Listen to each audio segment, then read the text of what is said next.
Harold, a 72-year-old man, is at his daughter Sarah's wedding when his 8-year-old autistic grandson Tommy has a severe meltdown that threatens to ruin the ceremony. As the family struggles to calm the boy and the guests grow uncomfortable, a poor young waiter named Marcus does something unexpected that not only saves the moment, but completely transforms Harold's perspective on compassion, social class, and the true meaning of family. The story explores themes of acceptance, prejudice, and how small acts of kindness can change lives forever. The champagne flute trembled in my weathered hands as Tommy's first scream pierced through the elegant ballroom of the Riverside Country Club. At 72 years old, I thought I'd experienced every possible wedding disaster. Rain, runaway brides, drunken uncles, but nothing had prepared me for this moment when my 8-year-old autistic grandson's meltdown threatened to destroy my daughter Sarah's perfect day. "No, no, no!" Tommy's voice escalated, cutting through the gentle murmur of 200 guests like a knife through silk. The string quartet faltered, their violins trailing off into an uncomfortable silence that seemed to stretch across the marble floors and up to the crystal chandeliers. I watched my daughter's face crumble. Sarah, radiant in her grandmother's vintage lace gown just moments before, now stood frozen at the altar, her bouquet of white roses trembling as she watched her son thrashing in his father David's arms near the third row of white-ribboned chairs. I can't! Tommy shrieked, his small fists pounding against his father's chest. The sound echoed off the walls of this place, where I'd spent 40 years attending charity galas and business dinners, where every surface gleamed with old money and older traditions. My son-in-law David, a good man but clearly out of his depth, tried desperately to contain the situation. "Tommy, buddy, remember what Dr. Martinez taught us? Deep breaths, okay? Deep breaths." But Tommy was beyond reaching. His face had turned red, tears streaming down his cheeks as he kicked and struggled.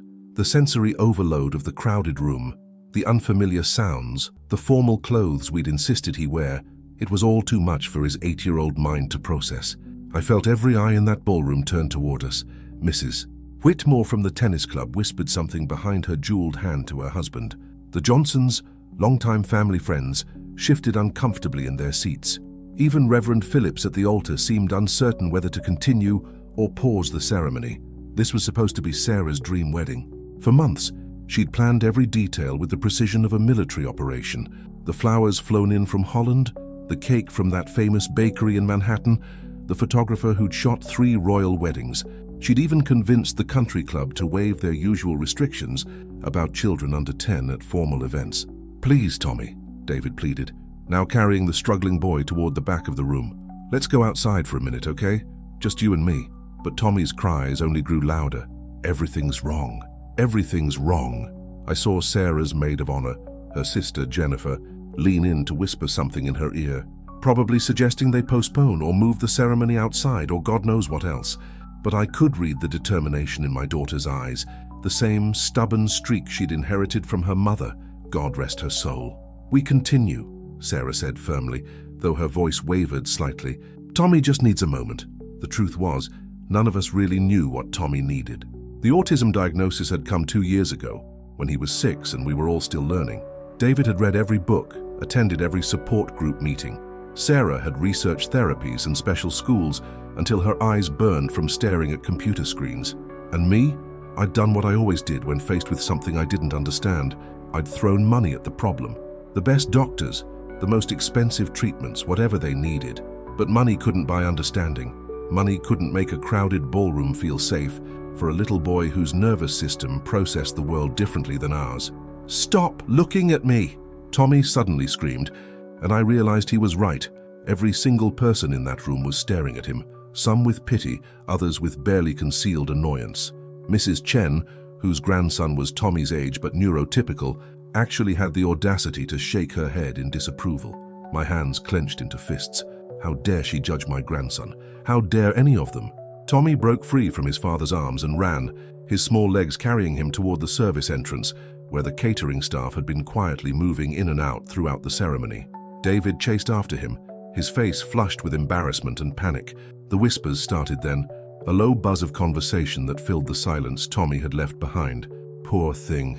At his age, you'd think they'd have better control. Maybe they should have gotten a babysitter. Each comment felt like a slap across my face. These people had known Sarah since she was Tommy's age, had watched her grow up in this very club. They'd celebrated her achievements, her college graduation, her engagement, but now, faced with the reality of her son's disability, their true colors showed. Reverend Phillips cleared his throat gently. "Perhaps we should take a brief intermission." "No," Sarah said again, more firmly this time. She looked directly at me, and I saw my late wife Margaret in her eyes, that fierce protectiveness that had made me fall in love with her 45 years ago. "My son is part of this family, and this family doesn't hide." But even as she spoke those brave words, I could see the tears she was fighting back. This was her wedding day, the day she'd dreamed about since she was a little girl playing dress-up in her mother's old gowns, and now it was being overshadowed by something none of us knew how to handle. From the back of the room, I could still hear Tommy's distressed cries, though they seemed to be moving further away. David must have gotten him outside, probably into the garden where it would be quieter, but I knew my grandson well enough to know that once he reached this level of overstimulation, it could take hours for him to calm down, hours we didn't have. The groom, Michael, a kind man who'd fallen head over heels for my daughter, despite the complications that came with loving a single mother of a special needs child, reached out and took Sarah's hand. "Whatever you need," he said quietly, but loud enough for the microphone to catch. "We're in this together." It was exactly the right thing to say, and I felt a surge of gratitude for this man who was about to become my son-in-law. Not every man would be so understanding, so willing to embrace not just a woman, but her entire complicated family. But understanding wouldn't stop the whispers. It wouldn't erase the looks of judgment and discomfort from our guests. And it certainly wouldn't help Tommy, who was probably curled up in a ball somewhere in the garden, overwhelmed and frightened by his own inability to control his response to the world around him. I made a decision then, rising slowly from my seat in the front row. My arthritis protested, but I ignored the pain in my knees as I walked toward the back of the room, toward the service entrance where Tommy had disappeared. "Harold?" Sarah called after me, concern evident in her voice. "I'll handle this," I called back, though I had no idea how. What did I know about meltdowns and sensory overload? I was a retired insurance executive, a man who'd built his life on spreadsheets and predictability. Autism was foreign territory to me, despite 2 years of trying to understand. As I pushed through the service entrance, leaving behind the worried faces and uncomfortable silence, I caught a glimpse of something that would stay with me forever. One of the young waiters, a Latino kid who couldn't have been more than 20, quietly setting down his tray of champagne glasses and following me toward the sound of Tommy's cries. In the service corridor was a stark contrast to the opulent ballroom I'd just left. Here, the walls were painted institutional white, and the floors were practical linoleum instead of marble. The sounds of the kitchen, clanging pots, running water, hurried Spanish conversations, created a symphony of organized chaos that somehow felt more real than the orchestrated perfection of the wedding reception. I followed Tommy's cries through a maze of corridors I'd never seen in my 4 decades of membership at this club. It struck me how much of this place existed beyond my awareness, the behind-the-scenes machinery that made events like my daughter's wedding appear effortless and magical. The sound led me to a service door that opened onto a small patio behind the kitchen where deliveries were made and staff took their breaks. And there was Tommy, curled up in a tight ball next to a dumpster, his formal little suit jacket torn and dirty, his bow tie hanging loose around his neck. David knelt beside him, looking helpless and exhausted. "Come on, buddy," he was saying, his voice hoarse from pleading. "Uncle Mike is waiting to marry Mommy, don't you want to see that?" But Tommy just rocked back and forth, his hands pressed firmly over his ears. "Too loud, too bright, too many people," he mumbled over and over, a mantra of overwhelm. My heart broke watching them. David was a good father, patient, loving, dedicated. He'd married Sarah knowing full well that Tommy came as part of the package, and he'd never once complained about the challenges that brought into their lives. But right now, in this moment, love wasn't enough. "David," I said quietly, not wanting to startle Tommy further, "how long has he been like this?" My son-in-law looked up at me with defeated eyes. "About 10 minutes. He ran straight here like he knew exactly where he was going. Sometimes he finds these quiet spaces when he's overwhelmed." I studied my grandson, this beautiful, complicated little boy who had turned our family upside down in the best and worst ways possible. Before Tommy, our family gatherings were predictable affairs. Dinner at the country club, conversations about business and politics, everything neat and orderly. Tommy had brought chaos, yes, but also something we didn't know we were missing: authenticity. "The wedding," David started to say. "The wedding will wait," I said firmly, surprising myself with the conviction in my voice. "Sarah won't start without him." And that's when I heard footsteps behind me. I turned to see the young waiter I'd noticed earlier, tall and lean, with kind eyes and work-worn hands that spoke of a life very different from the one I'd known. He carried a small plate of food and a glass of water. "Excuse me, sir," he said quietly, his accent marking him as one of the many immigrants who worked the service jobs that kept places like this running smoothly. "I hope I'm not overstepping, but is he okay?" David and I exchanged glances. Club protocol was clear. Staff didn't interact with members' families unless specifically requested. But something in the young man's tone suggested this wasn't about protocol. "He's my grandson," I said. "He has autism, and he's having a difficult time." The waiter nodded as if he understood completely. "My little brother. He's like that sometimes. The noise, the people, it's too much, you know."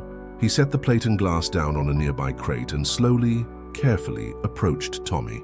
But instead of trying to talk to him or touch him, he simply sat down about 3 feet away, far enough to not be threatening, close enough to be present. "Hey there," he said softly, his voice barely above a whisper. "I brought you some crackers.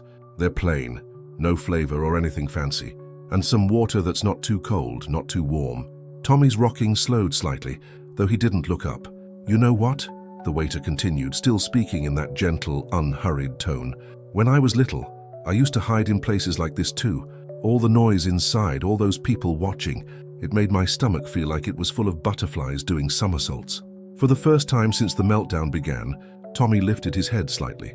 His eyes, red and swollen from crying, peered over his arms at this stranger who somehow seemed to understand. "My name's Marcus," the young man said, "and I think you might be the bravest kid I've ever met." "I'm not brave," Tommy whispered, his first coherent words in 20 minutes. "Brave kids don't hide behind dumpsters." Marcus smiled, a genuine expression that transformed his entire face. "Oh, but that's where you're wrong, little man. You know what I think brave is? Brave is knowing when you need a break and taking it. Brave is feeling all those big feelings and still being here, still trying." I found myself holding my breath, afraid to move or speak and break whatever spell Marcus was weaving. "Besides," Marcus continued, "some of the best people I know have spent time behind dumpsters. Out here it's quiet. You can think. You can just be." Tommy uncurled slightly, his curiosity overcoming his distress. "Really? Really? In fact, this is where I come when I need to remember what's important. See that tree over there?" Marcus pointed to a small oak that had somehow found purchase in the narrow strip of earth between the patio and the parking lot. "I planted that 3 years ago.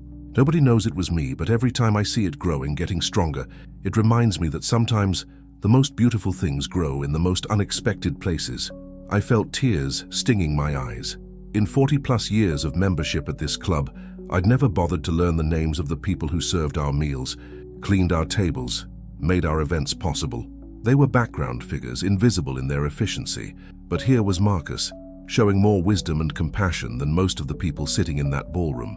Tommy reached for the crackers, his small hand still shaking slightly. Marcus didn't move, didn't rush him, just maintained that calm presence that seemed to create a pocket of peace in the chaos of the day. "The wedding," Tommy said suddenly, guilt creeping into his voice. "I ruined Mum's wedding." "No, you didn't," Marcus said with absolute certainty.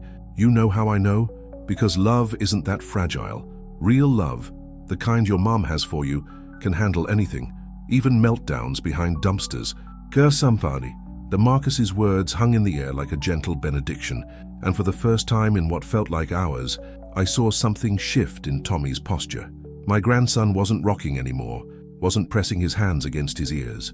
Instead, he was studying this young waiter with the intensity that only children possess when they encounter something that makes perfect sense in a world that often doesn't. "Can I tell you a secret?" Marcus asked, leaning in slightly, but still maintaining that respectful distance.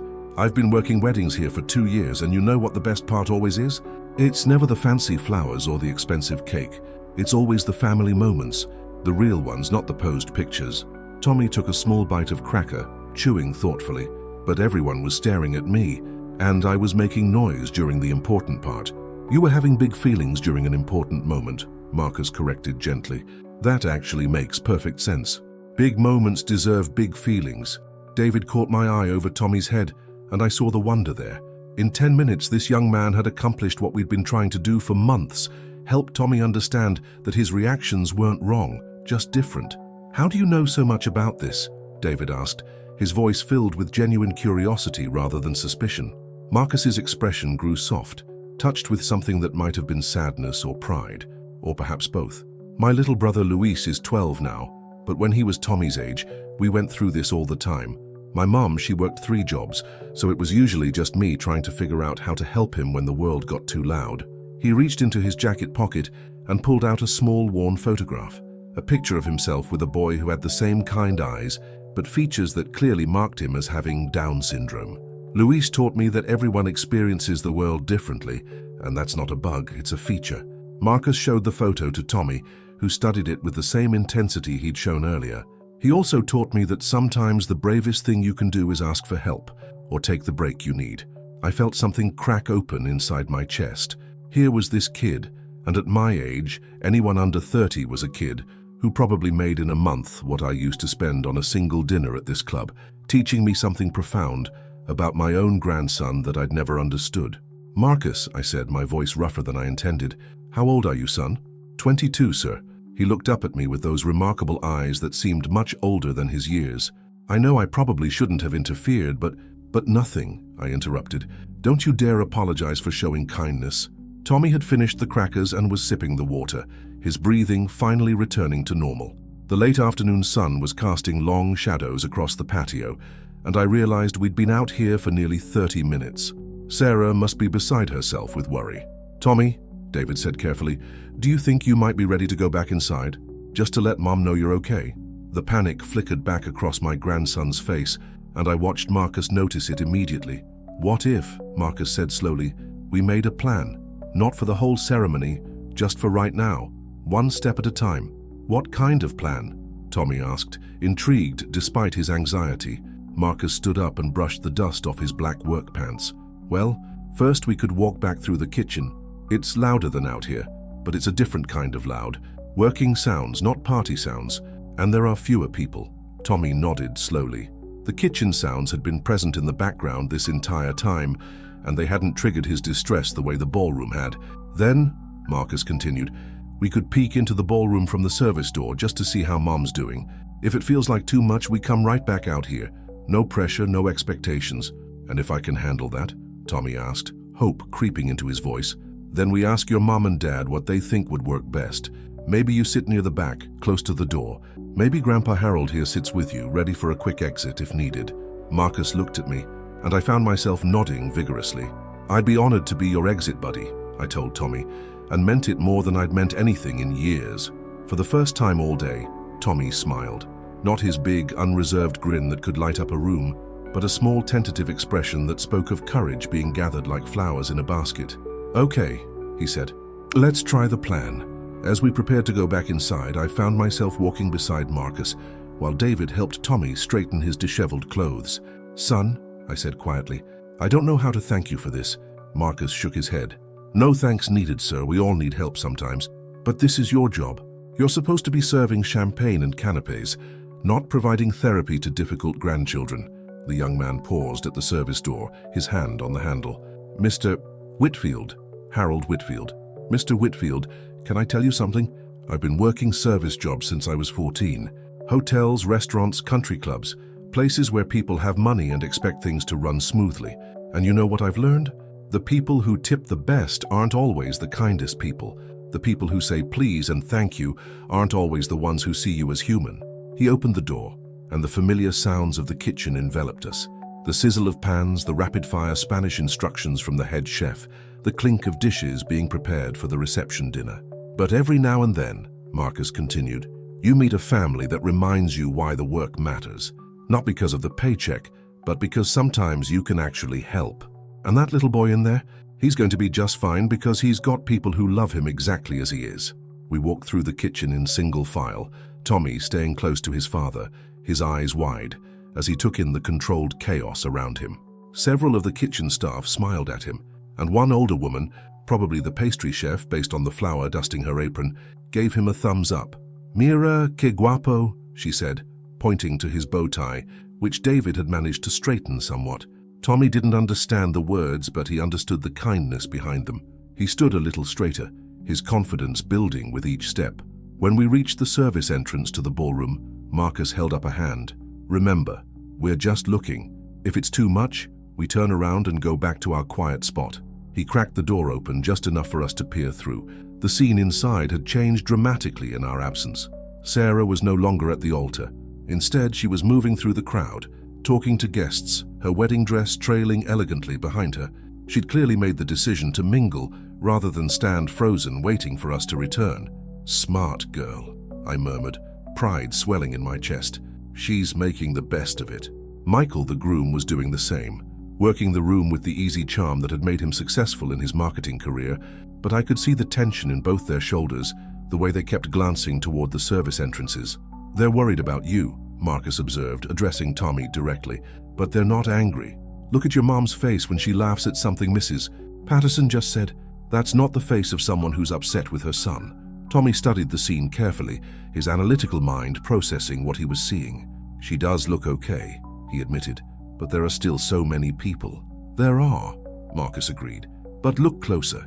See how they're all spread out now? Some are at the bar, some are looking at the flowers, some are sitting down. It's not like before when everyone was in rows staring at the same spot."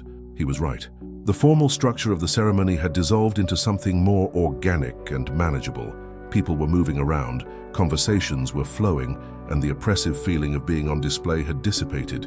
"I think I can try it," Tommy said, his voice small but determined. "Are you sure, buddy?" David asked. "We can wait longer if you need to." Tommy shook his head. "Marcus is right. Mom's not mad, and I want to tell her I'm sorry for running away." I felt that familiar tightness in my throat that came with powerful emotions. At 72, I'd thought I was past being surprised by the resilience of the human spirit, especially in its youngest forms. But Tommy was teaching me otherwise.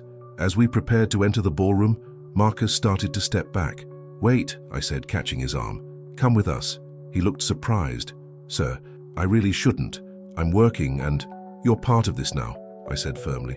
"Besides, I think Tommy would feel more confident with his exit buddy's helper nearby." Tommy looked up at Marcus hopefully. "Would you? Just in case I need to remember about the crackers and the quiet tree?" Marcus glanced around the kitchen, clearly torn between protocol and kindness. The head chef, an intimidating man with arms like tree trunks, caught the exchange and nodded once, a gesture that somehow conveyed both permission and approval. "All right," Marcus said, straightening his tie, "but just for a few minutes. If this part resonated with you, tell me what country you're watching from. I'd love to know how far this story is traveling." As we pushed through that service door together, a grandfather, a father, a struggling child, and a young waiter who'd shown us all what real compassion looked like, I realized that sometimes the most important lessons come from the most unexpected teachers. The moment we stepped into the ballroom, Sarah's eyes found us immediately. Her face transformed, relief flooding her features as she hurried toward us, her dress rustling against the marble floor. "Tommy!" she called, but wisely didn't rush him. Instead, she stopped a few feet away and knelt down to his level. "Hi, sweetheart. Are you feeling better?" Tommy nodded solemnly. "I'm sorry I ran away from your wedding, Mom. Marcus helped me understand that big moments need big feelings, but I should have stayed and used my words." Sarah's eyes filled with tears, but she was smiling. "Oh, my brave boy. You don't need to apologize for having feelings. Ever." She looked up at Marcus, then at me, then at David. "I don't know what magic happened out there, but thank you. All of you." Fiercely closer, the transformation in the ballroom was remarkable. What had been a scene of uncomfortable tension 30 minutes earlier now felt like a genuine celebration. Sarah's decision to abandon the formal ceremony structure and turn the event into a reception had somehow made everything more authentic, more real. Guests were laughing, children were playing near the flower arrangements, and the string quartet had switched from classical wedding march to jazz standards that filled the room with warmth. But I was watching Tommy, gauging his reaction to re-entering this space that had overwhelmed him so completely just a short time ago. His small hand was firmly clasped in Marcus's, and I noticed how the young waiter had positioned himself so that Tommy had a clear view of the exit we'd just come through. "See?" Marcus said quietly to my grandson. "Same room, different energy. Sometimes that's all it takes." Sarah rose gracefully from her kneeling position, her wedding dress somehow still pristine, despite the unconventional turn her special day had taken. She looked at Marcus with an expression I recognized, the same intense gratitude I'd seen when she was 5 years old, and someone had rescued her kitten from a tree. "I'm Sarah," she said, extending her hand to Marcus. "And I don't know how to properly thank you for whatever you did to help my son." Marcus looked genuinely uncomfortable with the attention, but he shook her hand respectfully. "Marcus Ramirez, ma'am. I just sat with him for a while. Sometimes that's all someone needs." "Marcus has a brother with special needs," David explained to Sarah. He understood what Tommy was going through. I watched Sarah process this information, saw the exact moment when she realized that this young man, this employee she'd probably never noticed despite months of wedding planning at this venue, had succeeded where all our expensive therapy and good intentions had failed. "Marcus," she said, her voice thick with emotion, "I hope this doesn't sound presumptuous, but would you mind staying close by, at least until Tommy feels completely settled?" "Ma'am, I really should get back to work," Marcus protested, glancing toward the other waitstaff who were efficiently circulating with trays of champagne and hors d'oeuvres. "My supervisor? Is talking to your supervisor necessary?"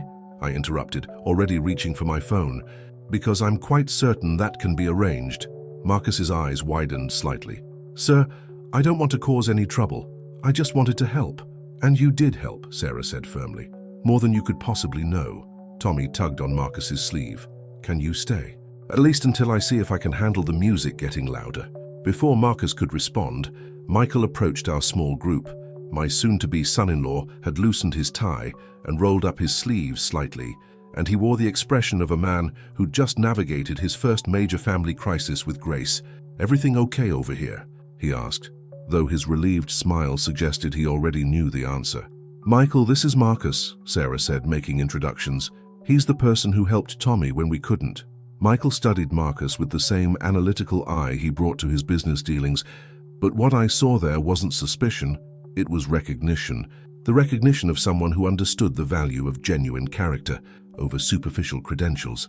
"Marcus, I'm Michael, the groom, obviously." He gestured to his formal attire with a self-deprecating smile. "I hear we owe you a debt of gratitude."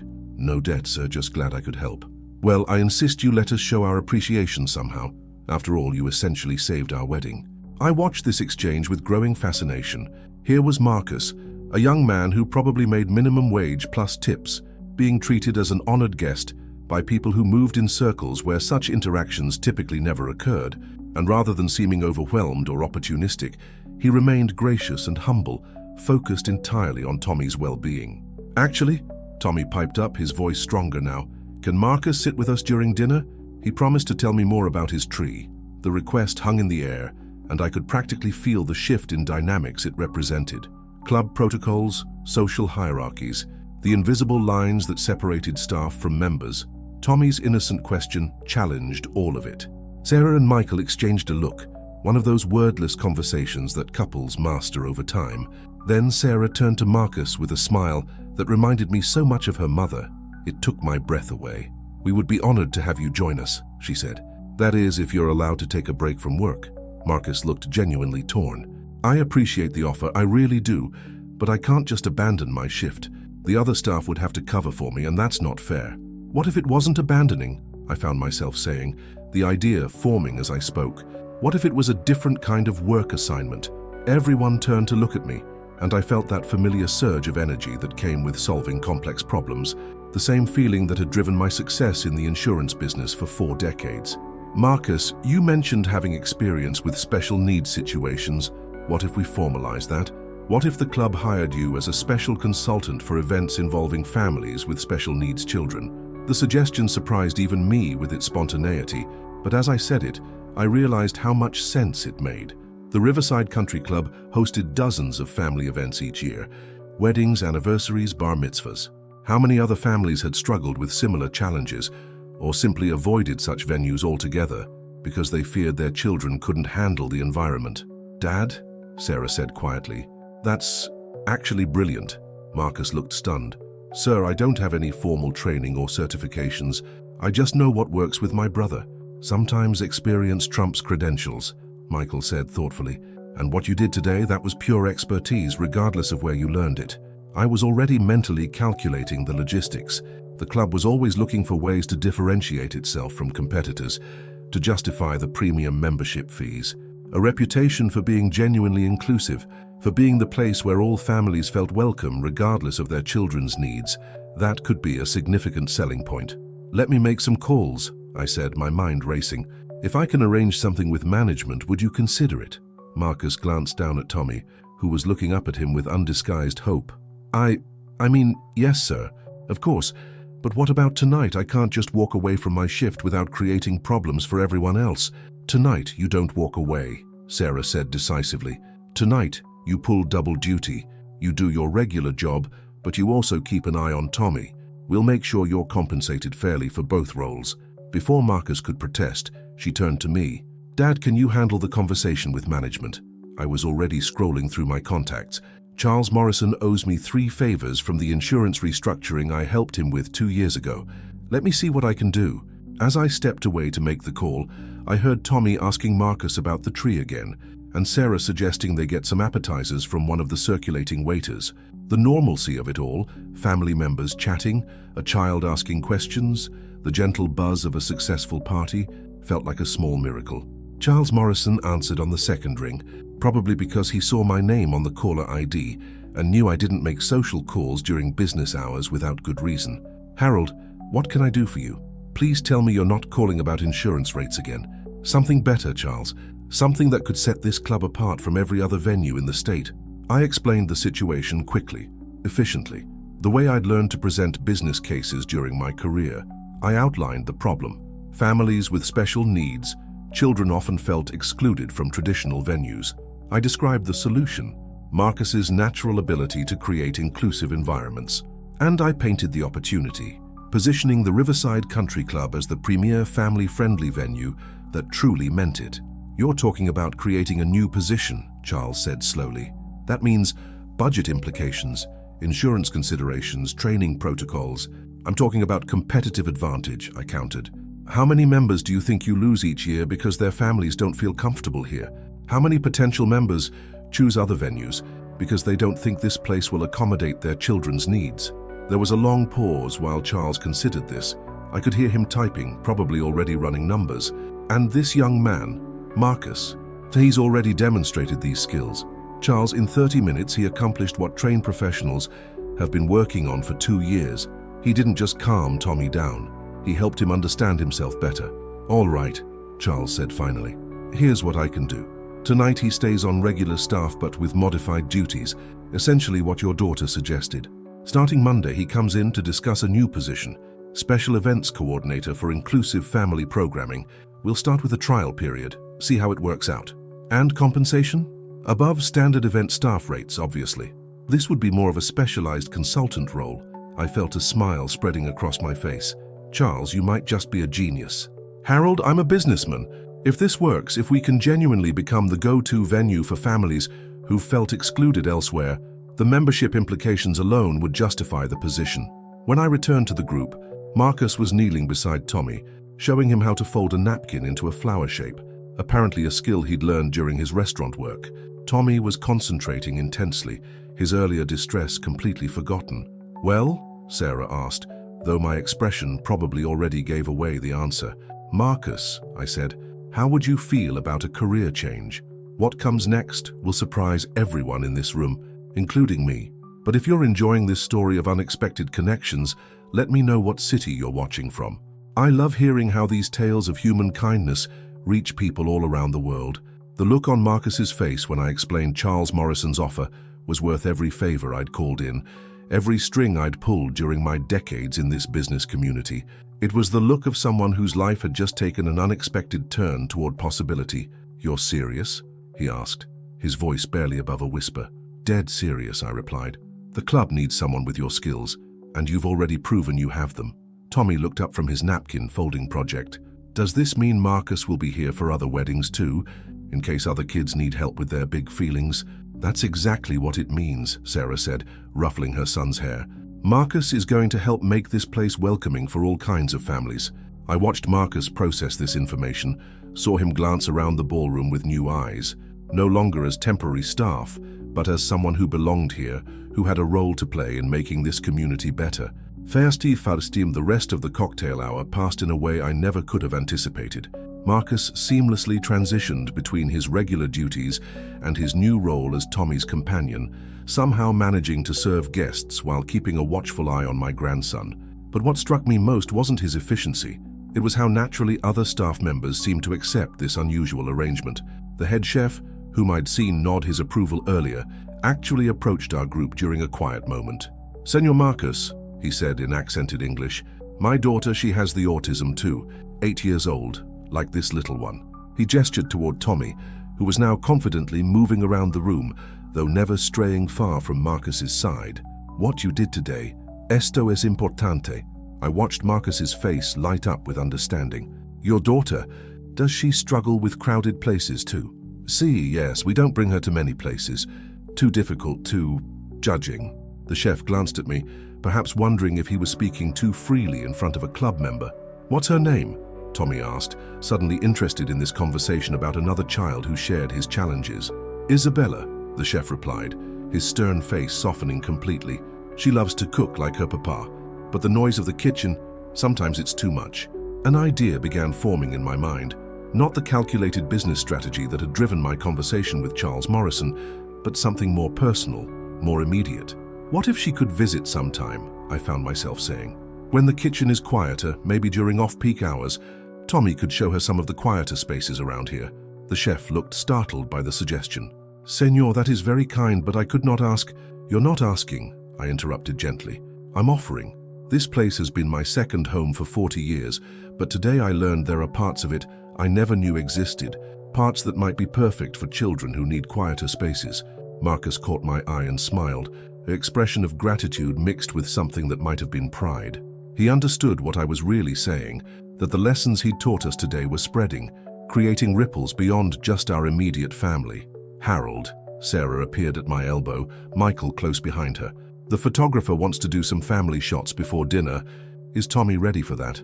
I looked at my grandson, who was now examining the flowers in a centerpiece with intense concentration, Marcus hovering nearby but giving him space to explore. "Tommy," I called softly, "how are you feeling about some pictures?" He looked up, considering the question seriously. "Will there be bright flashes?" "Probably," Sarah admitted. "But we can ask the photographer to warn you before each one." Tommy nodded slowly, then looked at Marcus. "Will you stay close by, in case I need to remember about quiet spaces?" "Absolutely," Marcus replied without hesitation. As we gathered for photos, I found myself reflecting on how dramatically this day had evolved. What had started as a traditional country club wedding, formal, predictable, designed to impress, had become something entirely different. It had become real. The photographer, a pleasant woman named Janet, whom Sarah had hired based on her reputation for capturing candid family moments, quickly adapted to Tommy's needs.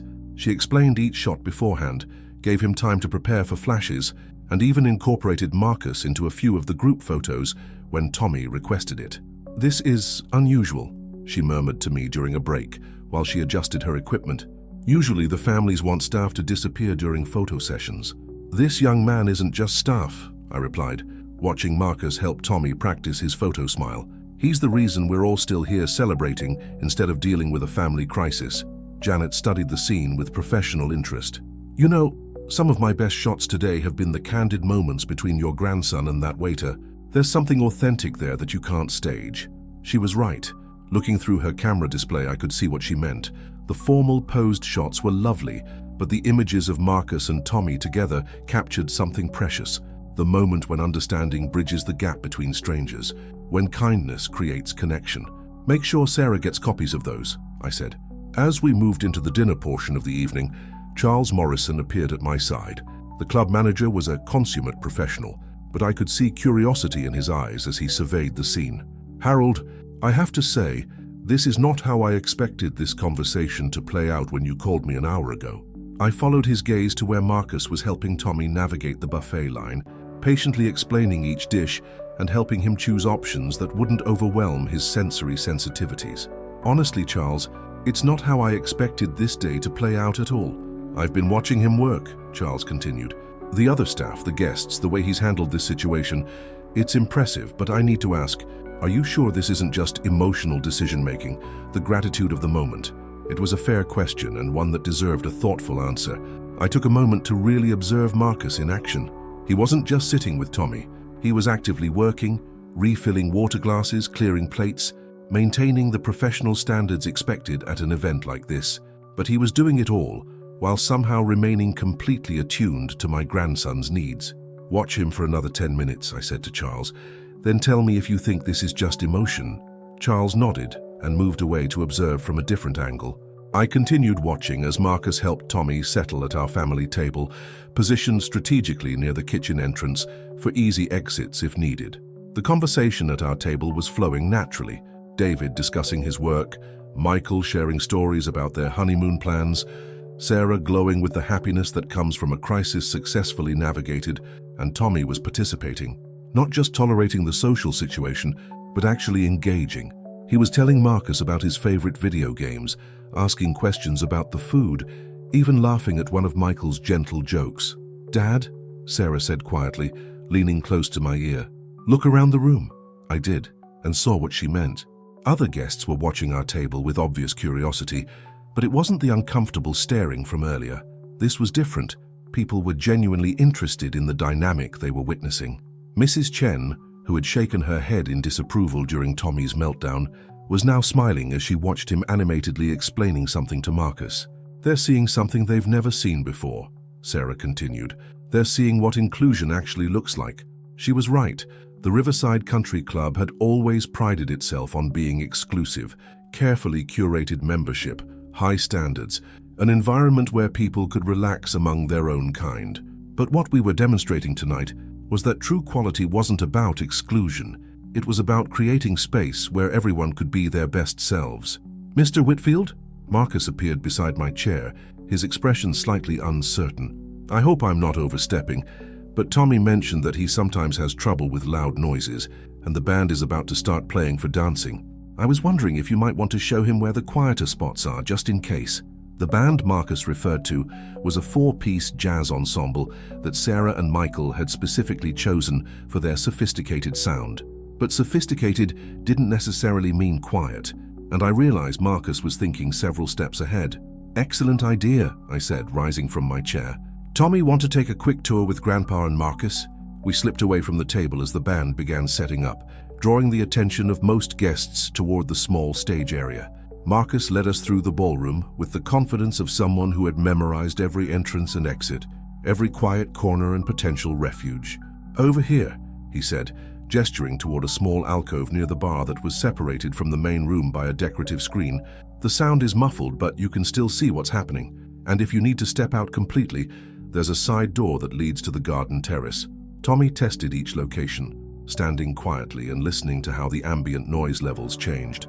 His methodical approach reminded me of myself at his age, the need to understand and categorize, to have contingency plans for every situation. "This is good," he declared, settling into a comfortable chair in the alcove. "I can see Mom and Michael, but it's not too loud." "And if the music gets louder?" Marcus prompted gently. "Garden terrace," Tommy replied confidently. "And you or Grandpa Harold will come with me." "That's right," I said, feeling a surge of pride at his problem-solving abilities. "We're a team now." As we returned to the main celebration, Charles Morrison intercepted us near the dance floor. "Harold, I've seen enough," he said. "That young man isn't just good with special needs children. He's observant, proactive, and professional. The other staff members clearly respect him, and he's managed to work a full shift while providing what amounts to specialized care. I'm convinced this could work." I shook Charles's hand, feeling the satisfaction that came with a good business decision, but also something deeper, the knowledge that we were about to change lives in ways that went far beyond profit margins. The band struck up their first song, a gentle swing number that filled the room with warm, sophisticated sound. Tommy listened for a moment from our table, then nodded approvingly. "It's nice music," he announced. "Not too loud, not too fast." Sarah and Michael took the floor for their first dance as husband and wife, and I watched them move together with the easy grace of two people who had found their perfect match. But my attention was divided between the happy couple and the ongoing conversation at our table, where Marcus was helping Tommy understand the different instruments in the band.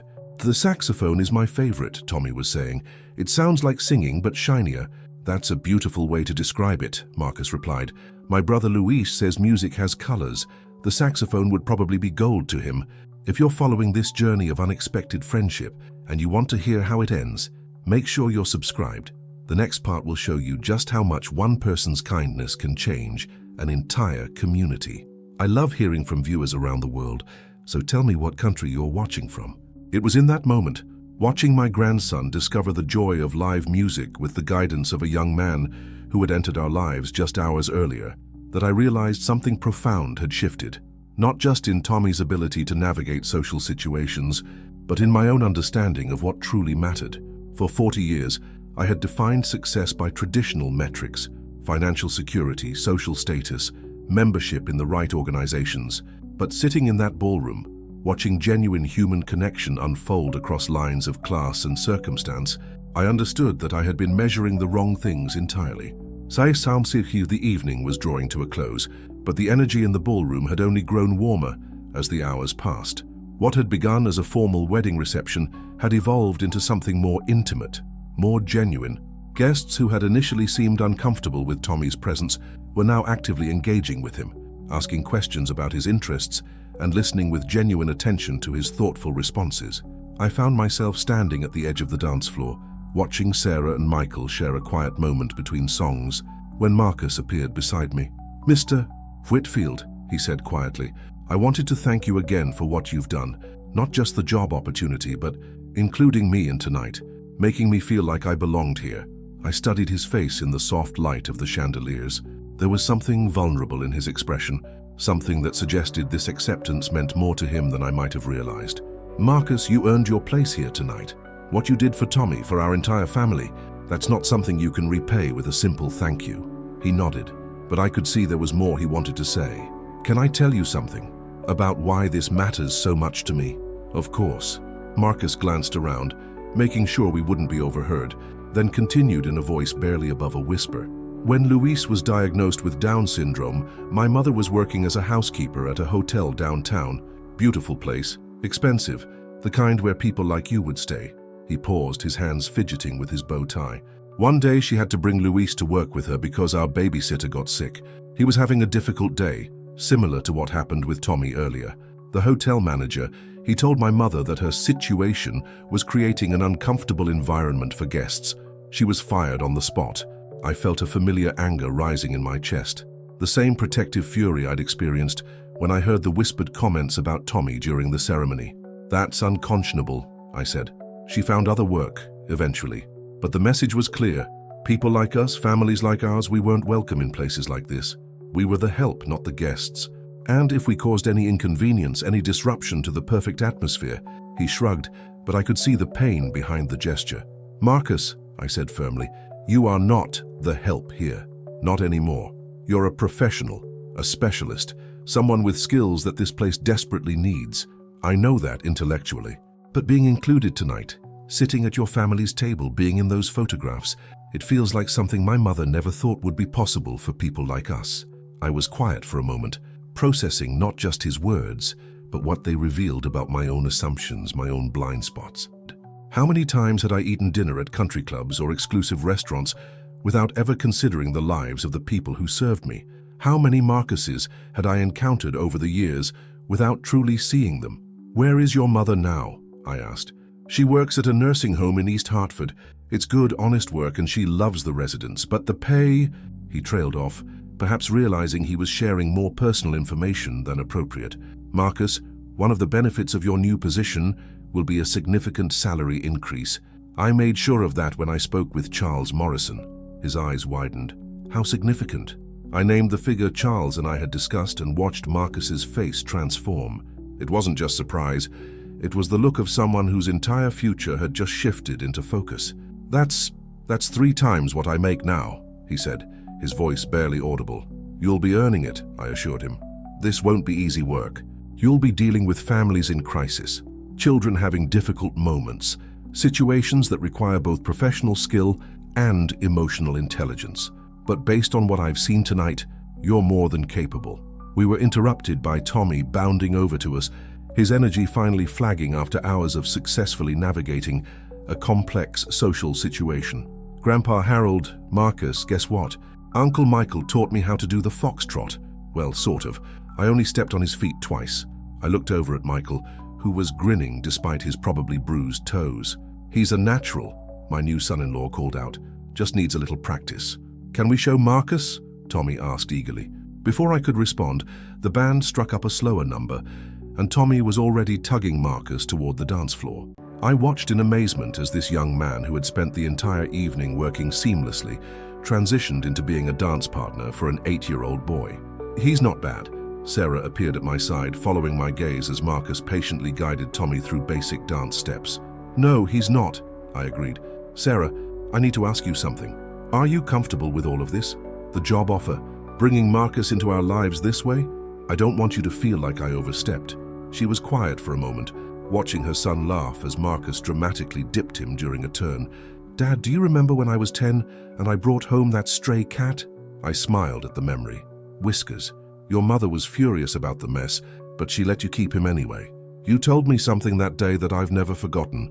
You said that sometimes the best things in life come to us in unexpected packages, and our job is to recognize them when they appear." She gestured toward the dance floor, where Tommy was now attempting to lead Marcus in an improvised routine that bore no resemblance to any known dance style. "This is one of those moments, isn't it? Marcus appearing when we needed him most, having exactly the skills and understanding that Tommy needed. I don't believe in coincidences like that." "Neither do I admitted. "Not anymore." The song ended, and Tommy returned to us flushed with excitement and pride. "Did you see I only forgot the steps 3 times? You were magnificent," I told him, and meant it completely. 6 hours ago, this same child had been curled in a ball behind a dumpster, overwhelmed by sensory input and social pressure. Now he was dancing at his mother's wedding, engaging with strangers, advocating for his own needs with confidence and clarity. "Marcus," Tommy said seriously, "when you start your new job, will you teach other kids about dancing too? I think it might help them feel less scared of parties." "That's a wonderful idea," Marcus replied. "Maybe we could start a small program, teaching kids different ways to enjoy social events when they're feeling overwhelmed." I watched Sarah's face light up at this suggestion. As a special education teacher herself, she immediately grasped the potential impact of such a program. "We could partner with local schools," she said excitedly. "Offer workshops for families, train other venues on inclusive practices." "Slow down there," I laughed, but I was caught up in their enthusiasm. "Let's let Marcus get comfortable in his new role before we turn him into a one-man inclusion revolution." "Actually," Marcus said thoughtfully, "I'd love to start small but think big.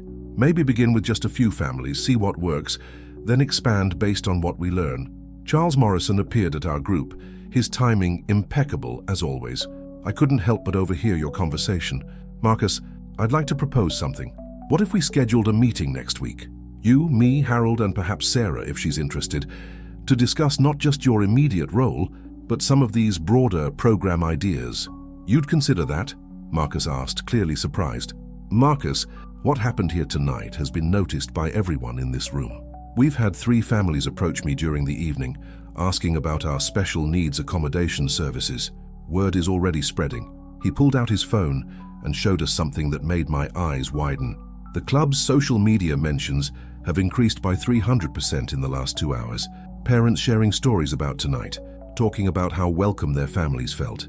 This isn't just good public relations.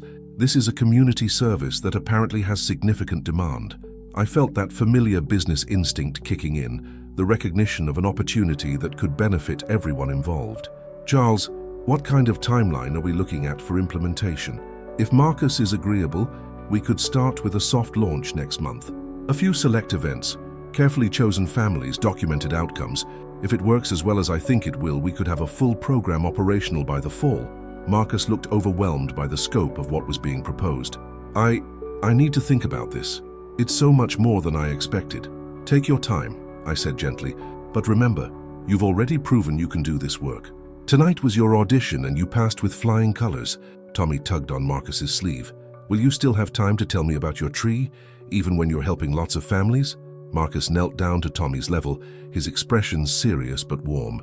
"Tommy, do you know what the best part about trees is? They're quiet." "Well, yes, but also this. The more they grow, the more shade they can provide for other people. The bigger I can help this program become, the more families like yours will have a safe, welcoming place to celebrate their important moments." It was the perfect analogy, and I could see Tommy processing it with the same careful consideration he brought to everything. "So helping more people doesn't mean less time for the people you already help," Tommy said slowly. "It means making the help bigger." "Exactly." I felt tears stinging my eyes as I watched this exchange. At 72 years old, I was learning lessons about compassion and inclusion from an 8-year-old boy and a 22-year-old waiter. The irony wasn't lost on me, but neither was the profound gift of it. The evening was winding down now, guests beginning to gather their belongings and offer final congratulations to the happy couple. But our little group seemed reluctant to break apart, as if we all sensed that something significant had happened here that went far beyond a successful wedding reception. And if you've been touched by this story of unexpected connections and second chances, I'd love to hear from you. Drop a comment telling me what country you're watching from. Stories like this remind us that kindness truly is universal. "Marcus," Sarah said as we prepared to say our goodbyes, "I want you to know that what you gave our family tonight goes far beyond helping Tommy through a difficult moment. You reminded us all of what really matters." "And what's that?" Marcus asked. "That the best families aren't the ones that look perfect from the outside," I answered for her. "They're the ones that make room for everyone to belong exactly as they are." 3 months later, I stood in the same ballroom at the Riverside Country Club, but everything had changed. Where once there had been rigid formal seating, we now had flexible arrangements with quiet corners and sensory-friendly spaces. Where the lighting had been uniformly bright, we now had dimmer zones for children who needed gentler environments, and where staff had once been instructed to remain invisible, Marcus now moved through the room as the club's Director of Inclusive Family Services, a title that still made me smile with pride. Tonight wasn't a wedding. It was the launch event for what we'd decided to call the Every Family program, and the transformation was remarkable. 30 families with special needs, children had been invited to experience what we'd learned to create.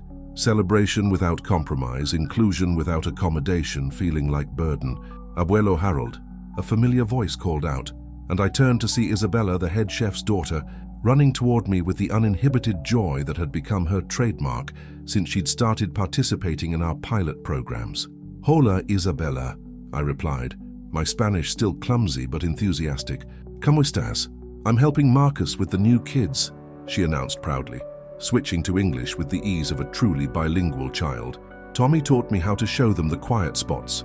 I looked around and found Tommy, now 9, and carrying himself with the confidence of someone who had found his place in the world.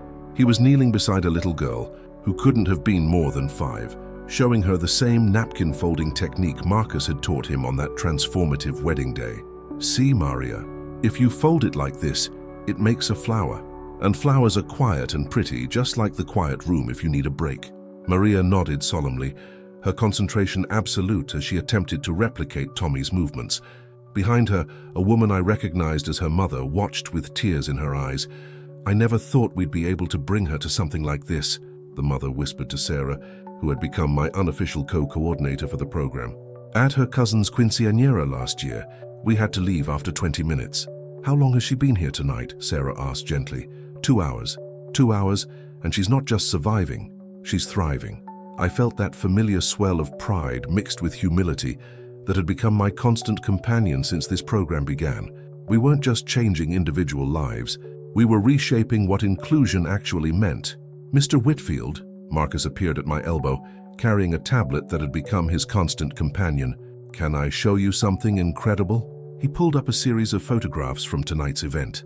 Candid shots of children playing together, families relaxing in ways they'd never been able to at formal gatherings, typically developing kids learning from their neurodivergent peers. "Look at this one," he said, swiping to a picture of a 10-year-old boy teaching Tommy and Isabella how to play a card game. "That's James Morrison, Charles's nephew. When they arrived tonight, James was complaining about having to come to another boring grown-up party. Now look at him." The photo captured James mid-laugh, completely absorbed in explaining the rules to children whose learning differences had initially made him uncertain. It was the visual representation of what we'd discovered over and over. When you create truly inclusive spaces, everyone benefits. "The numbers are incredible too," Marcus continued, his excitement palpable. "We've had interest from 43 families for next month's event. The waiting list for birthday party consultations is 2 months long, and 3 other venues have asked us to help them develop similar programs." I shook my head in amazement. What had started as a desperate attempt to save one wedding day had evolved into something none of us had imagined possible. Marcus, do you remember what you told Tommy about trees providing more shade as they grow? Of course. Well, this tree of yours is definitely growing. Charles Morrison approached our group, his expression carrying the satisfaction of a businessman whose calculated risk had paid off dramatically. Harold, Marcus, I have news. The Regional Venue Association wants to feature our program in their annual conference. They're calling it a revolutionary approach to family hospitality. Revolutionary, I repeated, thinking about how simple the core concept really was. Charles, all we did was start paying attention to what families actually needed instead of assuming we knew. Sometimes the most revolutionary ideas are the simplest ones, he replied, but the impact measurement is anything but simple. Member satisfaction is up 23%, event bookings have increased 34%, and our reputation in the community has completely transformed. He paused, looking around the room where children of all abilities were playing together while their parents enjoyed conversations they'd never expected to have at such venues. But honestly, the business metrics aren't even the most important part anymore. Watch that. He pointed to where Tommy was now helping a little boy with severe autism calm down from a minor sensory overload. My grandson had recognized the signs immediately and guided the child to one of our designated quiet spaces, where soft lighting and noise-dampening materials created an oasis of calm. 6 months ago, that little boy's family wouldn't have even attempted to bring him to an event like this. Tonight, he's not just attending. He's being supported by peers who understand exactly what he's experiencing. I watched Tommy employ every technique Marcus had taught him, speaking in the gentle, unhurried tone that had once calmed his own overwhelming moments. The transformation in both children was visible within minutes. Tommy's become quite the mentor, I observed to Sarah. He asked me last week if he could start a club at school for kids who think differently, she replied, her voice thick with maternal pride. He wants to teach them what Marcus taught him about managing big feelings and finding safe spaces. The impact on Tommy had been perhaps the most remarkable transformation of all. The child who had once hidden behind dumpsters now actively sought out opportunities to help other children navigate social challenges. His autism hadn't disappeared, but his relationship with it had fundamentally changed. He'd learned to see his differences not as deficits, but as sources of insight that could benefit others. "Where is Marcus's mother tonight?" I asked, realizing I hadn't seen Elena yet. "She's in the kitchen," Sarah smiled. "She started volunteering here 2 months ago, and now she's practically running the special dietary accommodations program. Turns out her experience with Luis's specific needs translated into expertise with all kinds of food sensitivities, another ripple effect we hadn't anticipated. Elena Ramirez had gone from being fired from a hotel for bringing her disabled son to work to becoming an essential part of our team, developing protocols that ensured children with sensory food issues, allergies, or dietary restrictions never felt excluded from meal portions of events. The whole family's here tonight, I realized, looking around the room with new eyes. Luis was at a table with several teenagers, all of them engaged in what appeared to be an animated discussion about video games. At 19, he'd become one of our most effective peer mentors for older kids transitioning into social situations. "Marcus," Tommy's voice carried across the room, "can you come help? Roberto wants to try dancing, but he's worried about the music being too loud." I watched Marcus excuse himself from our conversation and move smoothly toward the request for help. Over the past 3 months, I'd learned that his natural empathy was matched by remarkable organizational skills and an intuitive understanding of group dynamics that no amount of formal training could have provided. "You know what strikes me most about all this?"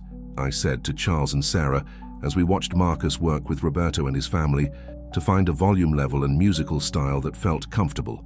"What's that?" Sarah asked.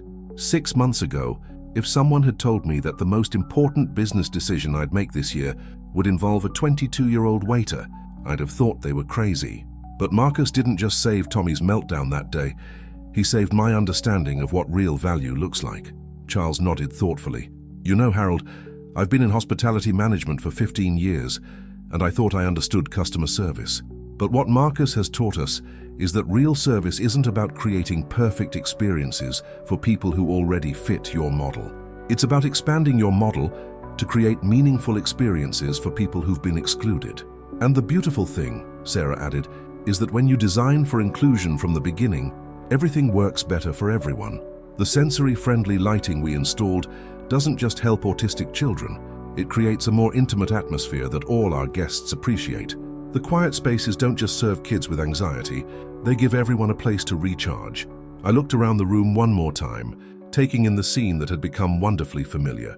Children of all abilities playing together, parents actually relaxing instead of constantly monitoring for problems, staff members who understood that their role was to facilitate belonging, not just serve food and clear tables. Tommy appeared at my side, slightly out of breath from his evening of peer mentoring. "Grandpa Harold, guess what? Roberto's mum said this is the first time in 2 years they've stayed at a party for more than an hour, and Maria learned 5 new words tonight because she felt safe enough to try talking to new people." "That's wonderful, Tommy. And how are you feeling?" "Not too tired from helping so many families." He considered the question seriously, as he always did. "I'm tired in my body, but not tired in my feelings. Does that make sense?" "Perfect sense," I assured him.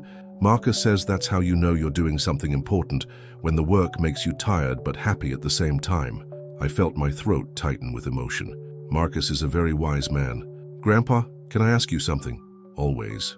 "Do you think Mom would have had a good wedding day even if I hadn't had my meltdown?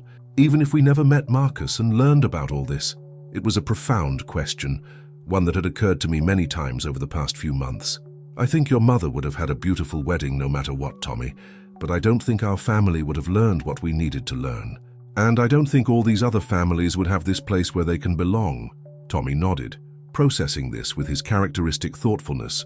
"So sometimes the scariest moments turn into the most important ones." "Sometimes they do." As the evening wound down and families began their goodbyes, I found myself standing once again in the spot where it all began, near the service entrance where a young waiter had made a choice that changed everything. Marcus approached, looking tired but radiant with the satisfaction of another successful event. "Thank you," he said simply, "for taking a chance on someone you barely knew." "Thank you," I replied, "for teaching an old man that the most valuable things in life can't be measured in spreadsheets or profit margins."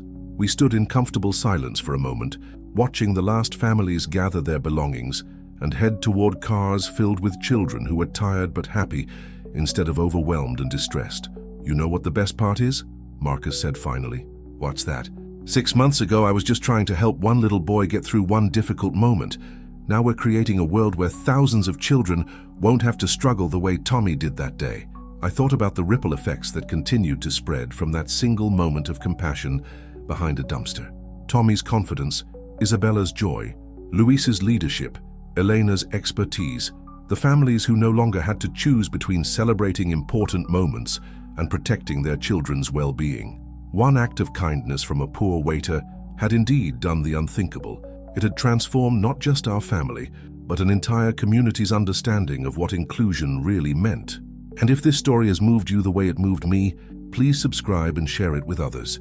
Because stories like this remind us that sometimes the smallest gestures create the biggest changes, and that every one of us has the power to be someone else's Marcus. The last family waved goodbye, and as we turned off the lights in the ballroom, I realized that while this particular evening was ending, the story Marcus had started that wedding day would continue growing, spreading, providing shade for families we hadn't even met yet.